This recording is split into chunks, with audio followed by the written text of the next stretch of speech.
hope you're having a fantastic day. I hope your week went very well. I hope you have some cool plans for the weekend. Here in Houston, it's a little bit rainy, but that don't stop no show. We still gonna have a good time. You know how we do. Um, but today I'm on here. I wanted to just check in real quick. I know the first quarter is almost at a close. We have maybe like 15 more days or so, or 13 more days or so in the first quarter of the year. Second quarter starts April 1st. So I want to check in and see how your goals are going. Beginning of the year or towards the end of the prior year, we all set some goals. Hopefully, you only have three large goals that you're going after. So I want to check in with you just to see how they're going for you. Ask yourself, are you putting the attention towards the goals that you should be? Are you on track to hit those three major goals? Have you set milestones for those major goals to understand how close or how far away you are? There's different types of goals. We know that. I'm not going to get into short-term, long-term approach versus avoidance and all that other stuff. I just want you to really check in with you. Do you remember what those goals are? Right? Sometimes that's the biggest problem. We don't even remember that we had the goals in the first place because life happens, business happens. So check in. Where do you have those listed? How do you know what your original major goals were? How do you keep track of those? Do you use a post-it note on your computer, on your workspace? Are you writing them in a journal? Do you have reminders? It's important. I'm not asking you just to be facetious. I can't talk today. But it's really important that we know why we set the goals in the first place and what our goals are. So I want you to do an exercise. I want you to write down 10 goals. 10 goals. It could be include the ones you had, or it could be something different. And the reason why we're writing these in are because we may have changed, right? It's okay to pivot. It's okay to pivot sometimes. And I'm glad you're starting to focus more on your goals in March. I know life happens, so it's okay to take breaks, but let's get back focused. Right? Like I said, Q2 is going, and we're in it for the long haul. The major goals should be stretching you. They should be challenging you. Shouldn't be something you hit. If you did 100K in revenue, stretch it out to 150K. See if you can double your revenue. At least make a fourth of your revenue more. Right, 25% more than you made last year. You always should challenge yourself because that's how we grow. Even if it's something that you're uncomfortable with, that's perfect. And then we should identify who can help us achieve those goals, right? We need a plan for that. How are we supporting ourselves in the efforts to accomplish these goals? So write down your 10 goals, right? It could be anything, just brainstorming here. Don't even worry about if it includes what you had before or not, because this is a new quarter. Maybe you forgot what your goals were. Maybe they don't align with your values or your mission anymore. So just check in with yourself. Write those 10 goals down. Once you have the 10 goals, take away 5. Just scratch 5 that you know you don't want to focus on. You should have 5 left over. Once you have those 5 left over, choose 3. Choose 3 that you are going to focus on and see if it's the same ones you had at the beginning of the year or if they have changed. If they have changed, that's okay. Now we need to prioritize. What is most important for your journey? Right? What matters the most to you? What are your revenue generating activities? Revenue being time or money. That's what I like to consider revenue. So check in. How do those goals feel to you? Do they align with the life and business you want? If the answer is no, then we need to find out why you wrote them in the first place and why you chose them in the first place. Because oftentimes this happens, especially in today's society. We see what other people have accomplished or have done, and we make their journey become ours. And we have to be careful in that. You have to make sure that what you want is what you want, not what someone else has achieved or told you should want. So that's why it's important to reevaluate goals. I like to do mine quarterly for a couple reasons. One, it keeps me on task with what is important to me. 2, I get to see whether or not things have changed for me, if my trajectory is different from what I thought it would be. And then 3, it's a way to hold myself accountable, and I can see where I'm lacking, what I need, what resources, if I need to include someone else, if I need to just delegate, delete, delay, and automate, right?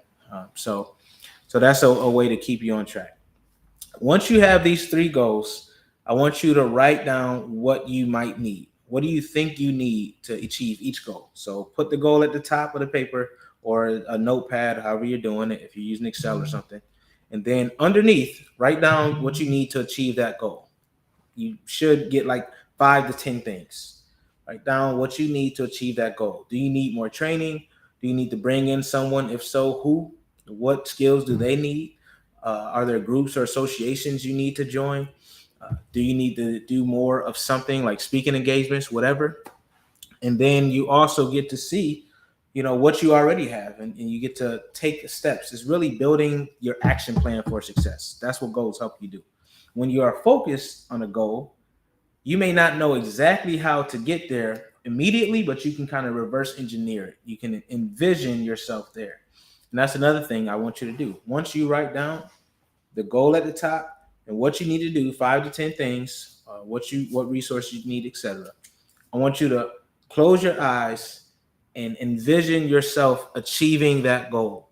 What does it look like? How do you feel? Where is it? Right? Paint that picture.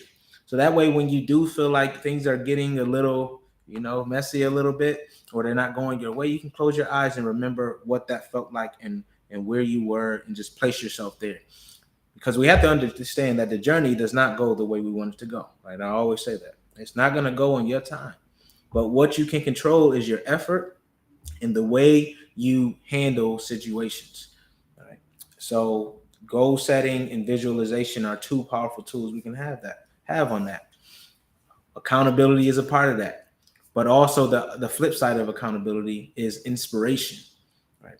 When you are inspired to do something versus motivated to do something, then you will do what it takes, no matter if it's a little messy or no matter if it's going great. See, inspiration we have constantly. We are inspired. We know why we're doing it. We are fired up, even if we're not at our best. Motivation is fleeting. Motivation is just like something got you riled up in that moment. But if you don't have that, what do?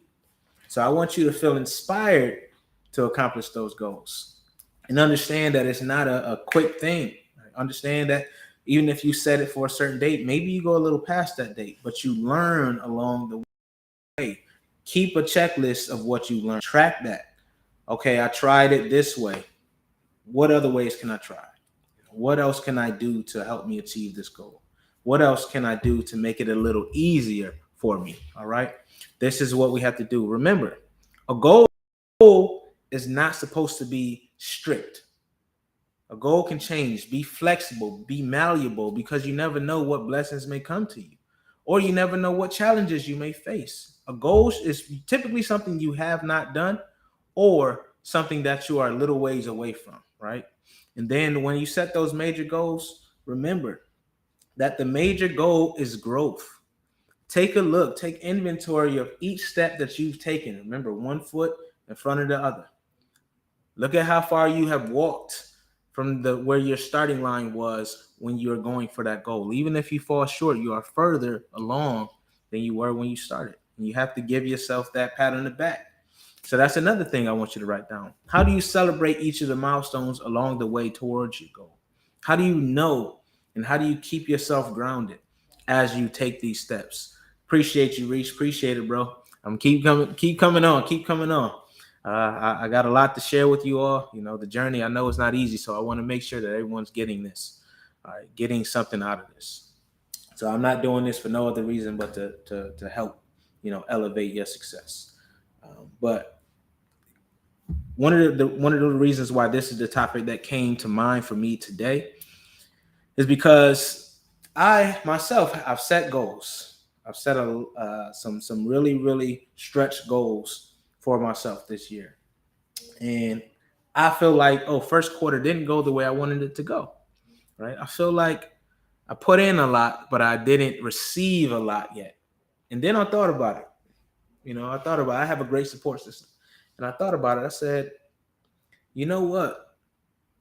The fact that I'm even here doing these things is kind of like a miracle, right? It's kind of like a miracle because I had to look back to see how far I have walked. I had to look back and realize that my footsteps in the sand, they wasn't supposed to be there. So maybe you feel that way. Maybe you feel like the journey, you forgot what it took just to get you to where you are right away. And reevaluating your goals will help you see that. See, I look back at my notes from, even 6 months ago. I was looking back at some notes I had taken, and what I was striving for was completely different from what I'm striving for now. I mean, I couldn't fathom going for what I'm going for right now. Maybe you feel the same. Maybe you're like, you know what? I mentioned hedonistic adaptation before. Humans adapt to whatever situation we are in, right? That's why if you buy a new car, first couple of weeks you feel amazing. Next couple, after that wears off. It's just a car. It just becomes a car to you. See, that's how we feel about things, but we have to keep ourselves grounded to realize that all of the amazingness that we had to go through some type of adversity or some type of change to get it. So look back at the change that you had to go through to hit the goals and hit the things that you've hit now. And that's going to give you that inspiration to keep going. And see if you can use what we call approach goals versus avoidance goals. See, an approach goal is going towards something like, hey, I want to hit 40 speaking engagements, 40 paid speaking engagements this year. Approach, right? By whatever day. Avoidance is, I don't want to be afraid of public speaking. All right. That's avoidance. That's like I'm avoiding the fear. Right. So look to see how you're wording your goals to see if that may help you, because a lot of times the avoidance goals, it can be strong for a moment, but the why may not be strong enough to keep you going. Like initially it may be a stronger push for you, but then you have to figure out how to flip it and make it a positive goal. So take a look at how you're doing that, how you're writing your goals, right? The why that goal is important. And remember the 5 why framework. Ask yourself why 5 times on why something is important to you. And you will be surprised what comes for you. All right. So I'm getting up off here because I have a call coming up in a bit. But please chat down some comments in the comments. What some of your goals are. What do you feel like could help you? If there's any videos I can make for you, drop it in the comments, and I'll be happy to talk about it. If you want to come on and join me, let me know in the comments as well. Just say, hey, I want to join, and I'll be happy to bring you up. This isn't just my platform, it's yours. So please know that I'm up for Q&As. I'm up for bringing people on for a live coaching session, whatever. Let me know how I can serve you, and you got me. All right. Once again, I am Javon Wooden, and I'm here to help you design the life and business you don't need a vacation from. Have a great weekend. I'll be going live Saturday and Sunday too, so stay tuned and keep it locked.